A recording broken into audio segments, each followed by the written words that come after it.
So as we received the information of over 200 Delhi policemen who were scrutinizing and analyzing when it comes to every second of the footage there, as far as this I-20 car in question is concerned, that exploded near Delhi's Red Fort.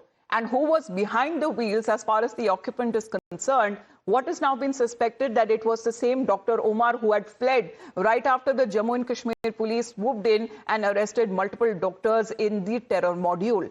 Now, Dr. Omar's I-20 was parked inside the Al-Falah University for the past 10 days. It was parked next to the Swift car that was used by another doctor who was arrested, Dr. Muzammil, and registered in the name of Dr. Shaheen. So look at the dots that are now being connected. It is suspected that the I-20 was parked right from the 29th of October till the 10th of October. And the I-20 was purchased back on the 29th of October and was taken out for a pollution check. Now, after panicking on the 10th of November, Dr. Omar apparently took that I-20 out, and thereafter it was said that it was spotted at different locations of the national capital, whether be it CP, another very crowded area, other be it than Mayur Vihar before it reached Chandni Chowk near Red Fort. Now, the alleged handler of the module is being traced back to its foreign soil. So let's connect with Priyank on this particular angle. Priyank, as far as the movement of the car is concerned, the entire route that is now being mapped, was he in a way thinking rather where there could be maximum damage inflicted as far as when it comes to crowded areas is concerned, and that is why he was driving to different locations in the national capital? See, Amita, the thought process in Amar's mind could be seen after looking at the route of the particular CCTV footage, because he went missing for a good 15 days. Soon after, on 29, the raids happened in Faridabad. But on the day when this blast happened, which is on Sunday, when the news broke regarding massive seizure by the Haryana ATS, he had no option to flee away from the location, knowing the fact that news was tightening around him.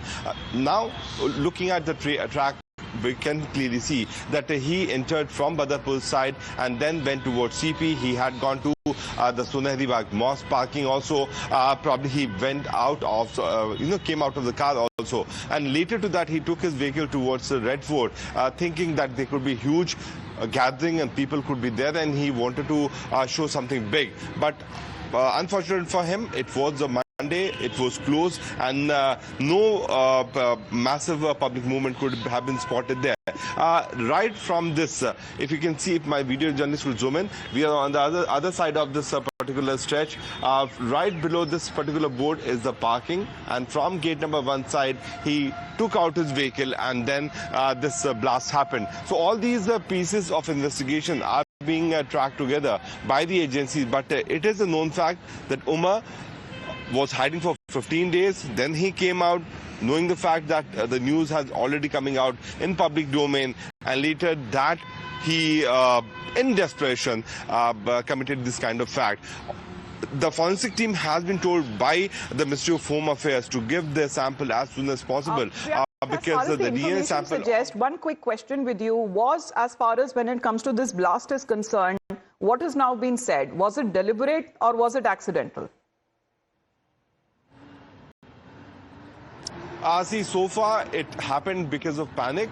Was it deliberate? Obviously, because he came right outside the Red Fort with a vehicle which was laden with explosives. So we cannot deny the possibility that he had intention to carry out the particular blast. But looking at the pattern, what the Delhi police initial investigation to the Ministry of Home Affairs has been suggesting that this happened because he was under panic and he was running from one location to another location, and suddenly this blast happened. All right. There's another angle coming to light as Priyank is getting us those exclusive information through sources. What we are learning as the investigation now picks pace, what we are getting to know that the entire border areas, especially when it comes to Delhi NCR, security has been heightened. Virtually what we're looking at, that the national capital has now been fortified.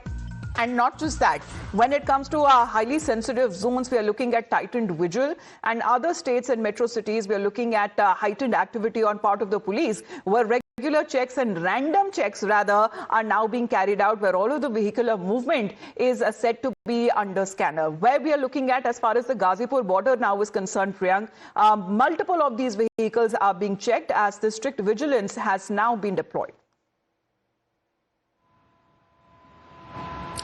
See, all these checkpoints leading towards the national capital has been on high alert. Faridabad, Ghaziabad, Gurgaon as well as in Noida. But the agencies have alerted all the state teams because we are talking about a larger network of the Jaish-e-Mohammed which wanted to carry out major multiple strikes here in Delhi, NCR and all these satellite towns. If you look at the seizure which has been done by the Haryana ATS, there have been multiple IDs which has also been recovered along with around 2,900 kgs of ammonia. What we also know that around 80 kgs of the explosive was also used by the suspect in this particular vehicular blast, which happened outside Red Fort. So the link of all those individuals, the suppliers of the these explosive material, the sleeper cell is certainly being seen as this moment, because if you summarize the kind of series of meeting which happened yesterday, Amita, Yes. Home Ministry has given specific instructions to all those units to look for anyone who is somewhere or by anyhow associated Well, with so this much of particular explosives and warlike stores, how did that even manage to get so close to the national capital as far as the investigation that picks pace? Multiple state ATSs have been deployed, and as far as the entry and the exit points are concerned, they are now being closely watched so that the perpetrators do not get a chance to flee. Thank you very much, Priyank. We'll be leaving you at that as far as when it comes to the developments that now come across the Delhi blast case.